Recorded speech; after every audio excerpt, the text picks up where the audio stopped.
الحمد لله وحده والصلاة والسلام على من لا نبي بعده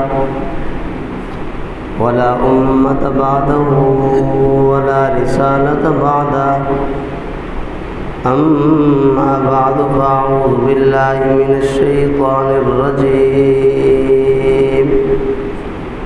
بسم الله الرحمن الرحيم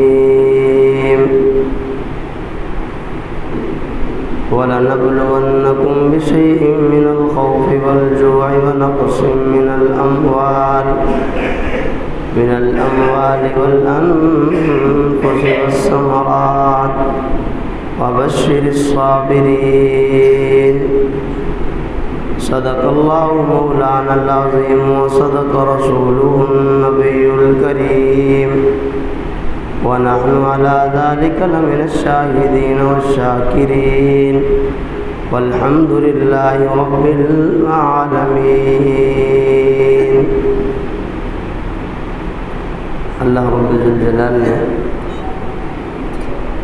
قرآن مجید فرقان حمید میں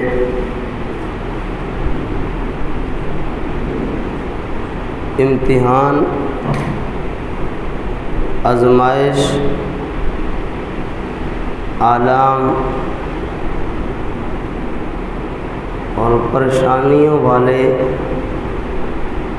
لوگوں کو کامیابی اور کامیاب ہونے کی طرف اشارہ فرمایا۔ گزشتہ دو جمعوں سے تاریخ آزادی کے عنوان سے واقعات بیان کیے جا رہے تھے۔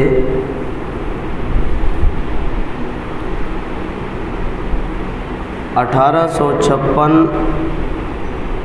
عیسوی میں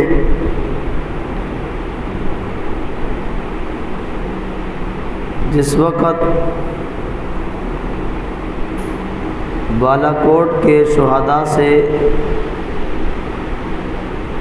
بچنے والے لوگ ہندوستان پہنچے، وہاں پر مشاورت ہوئی۔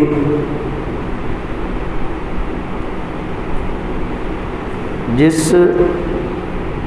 مشاورت کے ذمہ دار اور امیر حضرت مولانا امداد اللہ مہاجر مدنی رحمۃ اللہ علیہ تھے، اور ساتھ ہی بانی دارالعلوم دیوبند مولانا قاسم نانوتوی رحمۃ اللہ علیہ تھے۔ مولانا قاسم نانوتوی رحمۃ اللہ علیہ نے جب تمام علماء سے مشورہ لیا کہ انگریز مسلط ہے، اس کی آزادی کے لیے کیا کیا جائے، مختلف آراء سامنے آئی۔ درمیان میں کسی کہنے والے نے کہا کہ ہماری تعداد تھوڑی ہے، ہم کیا مقابلہ کریں گے۔ مولانا قاسم نانوتوی رحمۃ اللہ علیہ نے وہاں ایک جملہ ارشاد فرمایا، فرمانے لگے ہماری تعداد کیا غازیان بدر سے بھی تھوڑی ہے، یعنی بدر میں جو لوگ شریک تھے ان کی تعداد سے بھی ہماری تعداد کم ہے۔ بس یہ جملہ کہنا تھا۔ مسلمانوں میں اور بیٹھنے والے آگے علماء تھے، علماء کے جذبات ابھرے، فیصلہ ہو گیا، 2 جماعتیں تشکیل ہوئی۔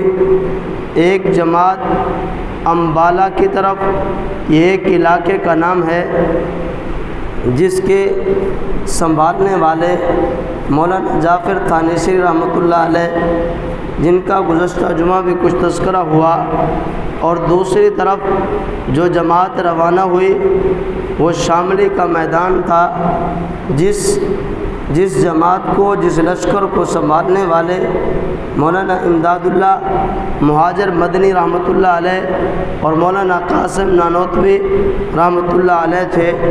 امداد اللہ مہاجر مکی رحمۃ اللہ علیہ یہ وہ شخصیت ہیں جنہوں نے اللہ اور اللہ کے رسول کی پہچان کرانے کے لیے خانگاہی نظام بنایا۔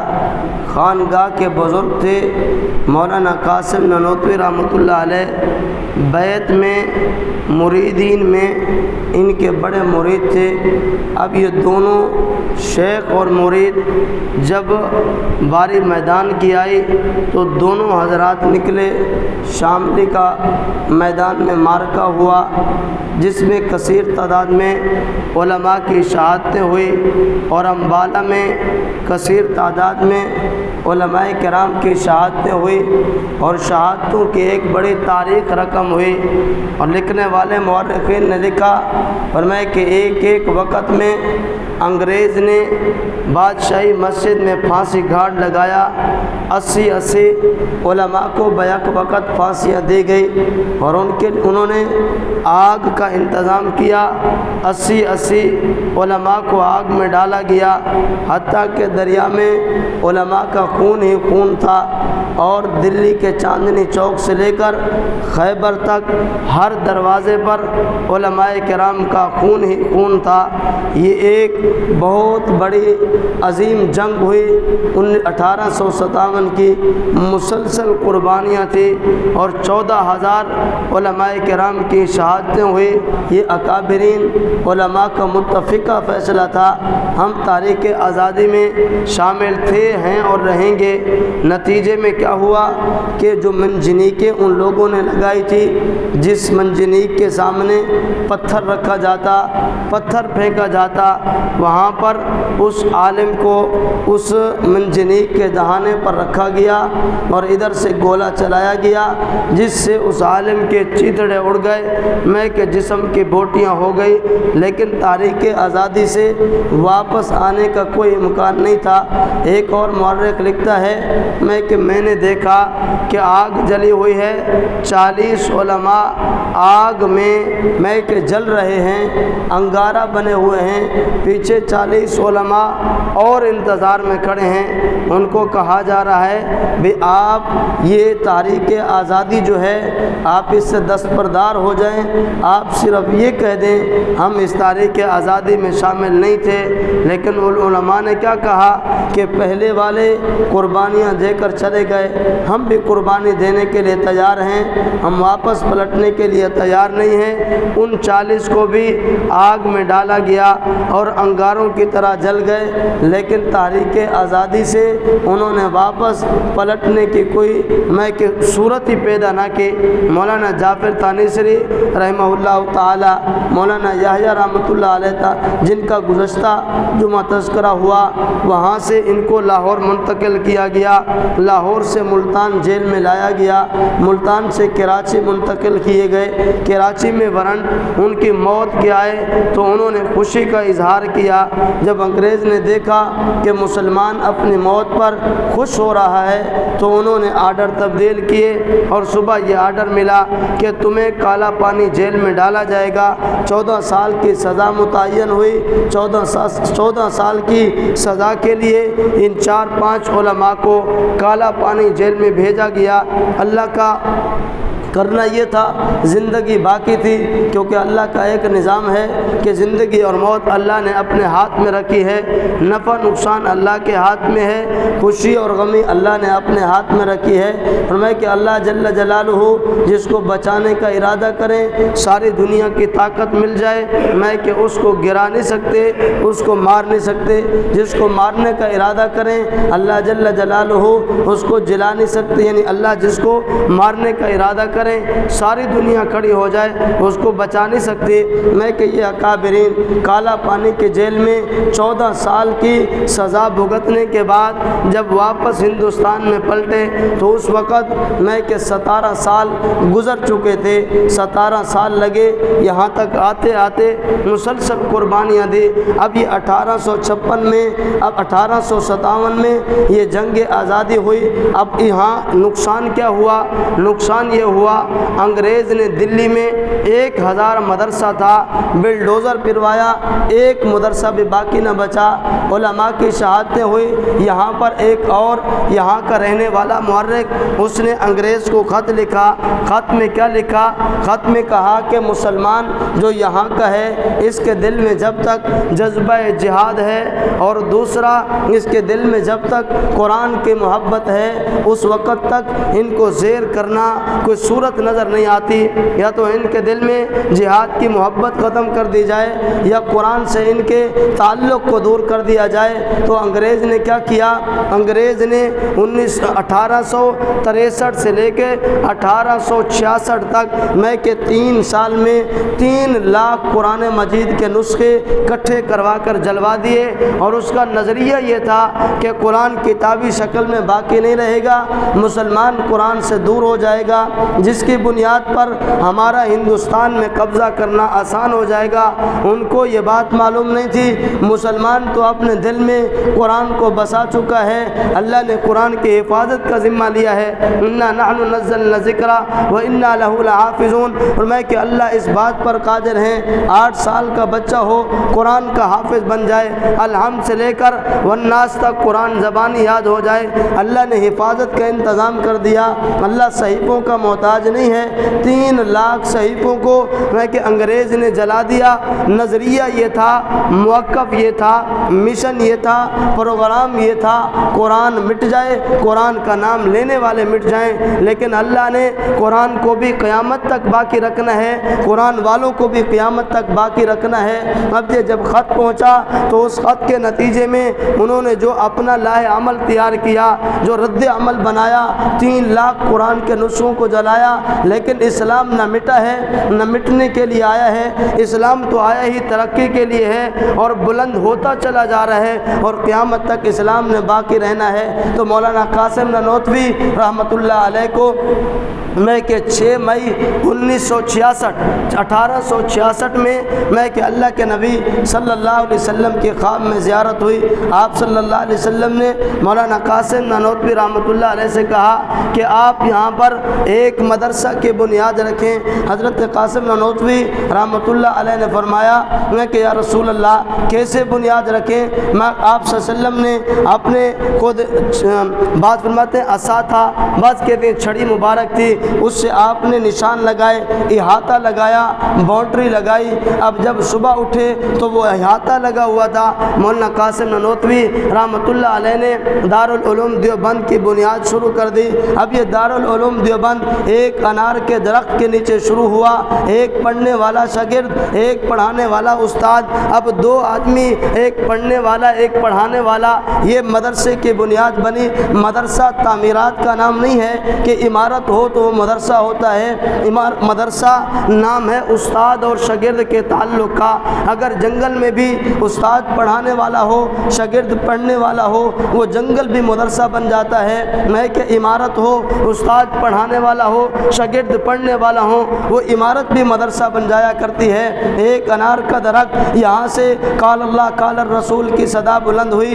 اب یہ ہمارے پاس جو علماء دیوبند کی اور مدرسہ دارالعلوم دیوبند کی نسبت ہے، یہ نسبت اللہ کے نبی صلی اللہ علیہ وسلم کے پاس جا کر ملتی ہے۔ اب یہ نسبت سے خالی نہیں ہے۔ مولانا قاسم نانوتوی رحمۃ اللہ علیہ نے حدیث کا سبق حاصل کیا، حدیث سیکھی، علم حاصل کیا۔ مولانا عبد الغنی رحمۃ اللہ علیہ سے، مولانا عبد الغنی رحمۃ اللہ علیہ نے حدیث کا علم حاصل کیا۔ شاہ اسحاق رحمۃ اللہ علیہ سے، شاہ اسحاق رحمۃ اللہ علیہ نے علم حاصل کیا۔ مولانا عبد العزیز محدث دہلوی رحمۃ اللہ علیہ سے، مولانا عبد العزیز محدث دہلوی رحمۃ اللہ علیہ نے علم حاصل کیا۔ شاہ ولی اللہ محدث دہلوی رحمۃ اللہ علیہ سے، شاہ ولی اللہ محدث دہلوی رحمۃ اللہ علیہ نے حدیث کا علم حاصل کیا۔ مدینہ منورہ میں شیخ ابو طاہر کردی رحمۃ اللہ علیہ سے، شیخ ابو طاہر کردی رحمۃ اللہ علیہ نے حدیث کا علم حاصل کیا۔ محمد بن احمد جنہوں نے ایک کتاب مجمع البحار حدیث کی کتاب ہے، ان کے لکھنے والے مصنف ان کا نام محمد بن احمد تھا، ان سے حدیث کا علم حاصل کیا۔ محمد بن احمد نے حدیث کا علم حاصل کیا۔ شیخ حسام الدین رحمۃ اللہ علیہ سے شیخ حسام الدین رحمۃ اللہ علیہ حدیث کی ایک بڑی کتاب ہے جس کا نام کنز العمال ہے، جس میں کثیر تعداد میں حدیثیں ہیں۔ ہمارے ہاں تو یہ ضابطہ ہے بس بخاری کی حدیث دکھاؤ، بخاری میں جو حدیث موجود ہوگی اس کو مانا جائے گا، وہ معتبر ہوگی۔ 10 لاکھ حدیثیں ہیں اور امام بخاری نے بخاری میں 4000 حدیثیں نقل کی ہیں۔ باقی حدیثیں کہاں ہیں؟ حدیث کا ایک لمبا ذخیرہ ہے، حدیث کی لمبی کتب ہیں جس میں کنز العمال حدیث کی بہت بڑی لمبی کتاب ہے، کئی جلدوں پر مشتمل ہے۔ تو محمد بن احمد رحمۃ اللہ علیہ نے حدیث کا سبق حاصل کیا شیخ حسام الدین رحمۃ اللہ علیہ سے۔ شیخ حسام الدین رحمۃ اللہ علیہ نے حدیث کا سبق حاصل کیا ربیع بن قرہ رحمۃ اللہ علیہ سے۔ ربیع بن قرہ نے حدیث کا سبق حاصل کیا امام عیسیٰ ترمذی رحمۃ اللہ علیہ، سیاستہ کی کتاب ہے ترمذی شریف رحمۃ اللہ علیہ، ان سے حدیث کا سبق حاصل کیا۔ امام ترمذی رحمۃ اللہ علیہ نے جو حدیث کا سبق حاصل کیا ہے، حدیث کا سبق عبداللہ ابن مبارک رحمۃ اللہ علیہ سے غالباً حاصل کیا۔ عبداللہ ابن مبارک رحمۃ اللہ علیہ نے امام ترمذی رحمۃ اللہ علیہ نے حدیث کا سبق امام بخاری رحمۃ اللہ علیہ سے حاصل کیا۔ امام بخاری رحمۃ اللہ علیہ نے حدیث کا جو سبق حاصل کیا وہ امام حماد رحمۃ اللہ علیہ سے کیا۔ امام حماد رحمۃ اللہ علیہ نے جو حدیث کا سبق حاصل کیا ہے وہ عبداللہ ابن مبارک رحمۃ اللہ علیہ سے کیا ہے۔ عبداللہ ابن مبارک نے جو حدیث کا سبق حاصل کیا ہے امام اعظم ابو حنیفہ رحمۃ اللہ علیہ سے حاصل کیا۔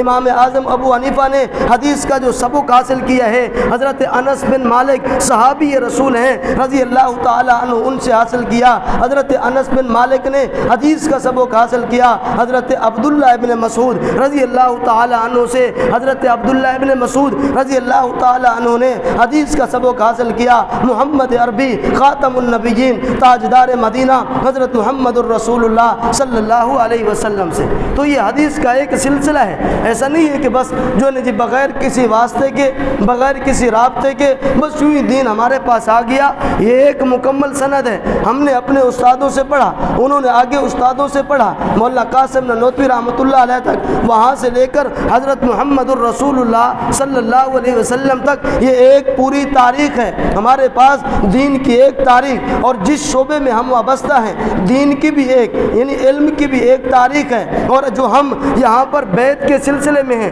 خانگاہی نظام ہے، میں نے بیعت کی جس سے اور انہوں نے بیعت کی جس سے، یہ بھی ایک پورا نظام ہے جو اللہ کے نبی تک جا کر پہنچتا ہے۔ یہ ایک مسلسل تسلسل ہے، ایسا نہیں ہے بس درمیان میں ایک سلسلہ شروع ہو گیا ہم اس کے پیچھے چل پڑے، ایسا نہیں ہے۔ مولانا قاسم نانوتوی رحمۃ اللہ علیہ نے دارالعلوم دیوبند کی بنیاد رکھی۔ اب وہ دارالعلوم دیوبند جو انار کے درخت کے نیچے شروع ہوا، اس وقت موجودہ دور میں دارالعلوم دیوبند سے 1.5 لاکھ فضلاء حدیث کا علم حاصل کر کے پوری دنیا میں دین کی خدمت کر رہے ہیں۔ ایک طالب علم، ایک استاد، لیکن جس کام میں اخلاص ہوا کرتا ہے اللہ جل جلالہ وہاں ترقی عطا فرماتے ہیں، وہاں اخلاص کی برکت سے اللہ پاک وہاں نوازتے ہیں۔ پڑھانے والا ایک استاد، پڑھنے والا ایک شاگرد، لیکن اس وقت موجودہ دور میں وہ دارالعلوم ایک انار کے درخت کے نیچے نہیں، پوری ایک عظیم یونیورسٹی بنی ہوئی ہے، اور عالم اسلام کی اس وقت سب سے دینی اسلامی یونیورسٹی دارالعلوم دیوبند ہے۔ اللہ نے یہ فیض عطا فرمایا، یہ قربانیوں کا نتیجہ ہے۔ اب یہ دارالعلوم دیوبند سے نکلنے والے جو لوگ تھے، دارالعلوم دیوبند سے جو لوگ نکلے، مولانا قاسم نانوتوی رحمۃ اللہ علیہ کے شاگردوں میں مولانا حسین احمد مدنی رحمۃ اللہ علیہ جنہوں نے تحریک ریشمی رومال چلائی، مولانا الیاس رحمۃ اللہ علیہ جنہوں نے دعوت و تبلیغ کے کام کو اٹھایا، مولانا مفتی کفایت اللہ رحمۃ اللہ علیہ جنہوں نے فقہ کی کتابوں کو لکھ کر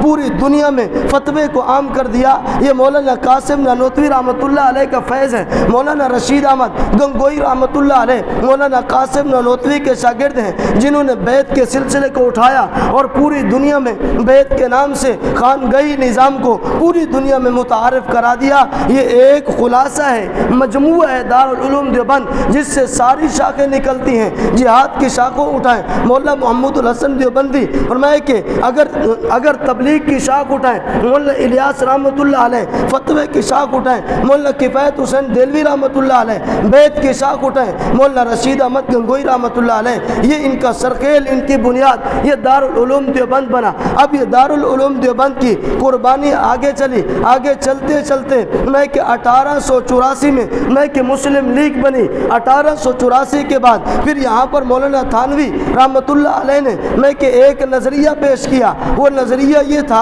کہ جب ہم نے ایک لمبی تاریخ رقم کی ہے جس میں قربانیوں کی داستان ہے، یہ شاملی کا مارکہ یہ بھی قربانیوں کی داستان، امبالہ کا مارکہ یہ بھی قربانیوں کی داستان، کالا پانی کی جیل یہ بھی قربانیوں کی داستان، مسلسل علماء کی شہادتیں یہ بھی قربانیوں کی داستان، فرمایا کہ دلی سے لے کر خیبر تک علماء کا فرمایا کہ لٹک جانا یہ بھی قربانیوں کی داستان۔ اب ہمیں آزاد ریاست ملنی چاہیے جہاں پر اللہ کا قانون عام ہو، شریعت کا نظام عام ہو، اللہ کا قانون بھی چلے، شریعت کا نظام بھی چلے، وہاں پر مسلمان اپنی مرضی سے اللہ جل جلالہ کی عبادت بھی کر سکے، ریاضت بھی کر سکے۔ یہ تاثر پیش کیا مولانا تھانوی رحمۃ اللہ علیہ نے، وہاں پر مصور پاکستان علامہ اقبال رحمۃ اللہ علیہ، اللہ نے ان کو کھڑا کیا میں کہ اس کی پھر آگے جو بقا قائم کی، جو وجود قائم کیا، اللہ نے محمد علی جناح کو کھڑا کیا، محمد علی جناح بنیاد بنے۔ یہاں پر ایک بات یاد آ گئی،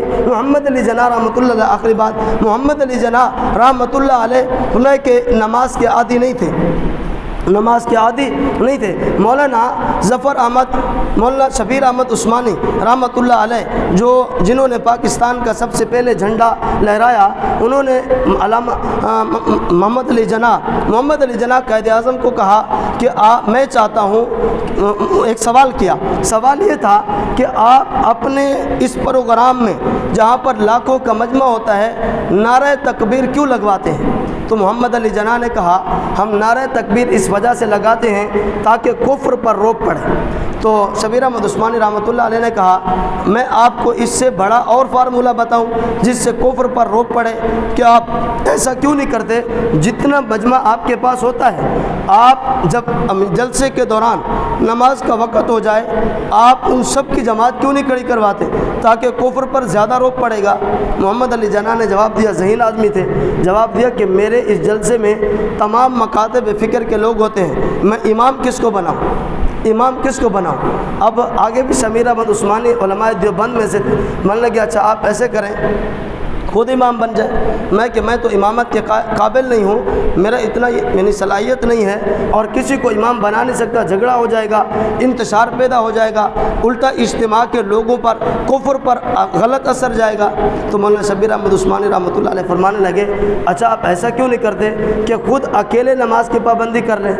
تو مولانا محمد علی جناح رحمۃ اللہ علیہ نے کہا آپ کا یہ نقطہ بالکل ٹھیک ہے کہ میں نماز نہیں پڑھتا، لیکن آج کے بعد وعدہ کر رہا ہوں کہ آج کے بعد میں نماز پڑھوں گا، میری نماز قضا نہیں ہوگی۔ اور تاریخ میں لکھا ہے اس وقت کے بعد تک موت تک ان کی نماز قضا نہیں ہوئی۔ اور پھر جب جنازے کا موت کا وقت آیا تو محمد علی جناح نے وصیت کی کہ میرا جنازہ بھی شبیر احمد عثمانی پڑھے، میرا جنازہ بھی شبیر احمد عثمانی پڑھائے، کیونکہ وہ لوگ جانتے تھے کہ اکابرین کی پوری قربانی کی تاریخ ہے اور یہی حقدار ہیں کہ جو اصل میں پاکستان کی بقا کا ذریعہ بنے ہیں، پاکستان کے وجود کا ذریعہ بنے ہیں۔ تو یہ ہماری تحریک تھی 2-3 جمعوں سے مسلسل کہ ہم جو آزادی کا نعرہ لگاتے ہیں، ہمارے نوجوان یہاں پر بھی جو ہے تصویر بنا لی، کپڑے بھی تصویر والے پہن لیے، ساری چیزیں، اب یہاں پر کیا ہے بس یہی آزادی ہے، لیکن اس کے پیچھے یہ نہیں دیکھتے کہ اتنا بڑی لمبی قربانیوں کی داستان ہے۔ اس قربانیوں کی داستان کے بعد ہم یہاں اس ملک میں رہ رہے ہیں۔ پورے اس 2 جمعوں کا خلاصہ یہ تھا کہ ہم اپنے ماضی کو پہچانیں اور ان کی قربانیوں کو پہچانیں اور اس کے بعد اسی نظریے پر اپنی زندگی گزارنے کی کوشش کریں۔ اللہ ہمیں شریعت سنت کے مطابق زندگی گزارنے کی توفیق نصیب فرمائے۔ سبحان ربک رب العزت عما یصفون۔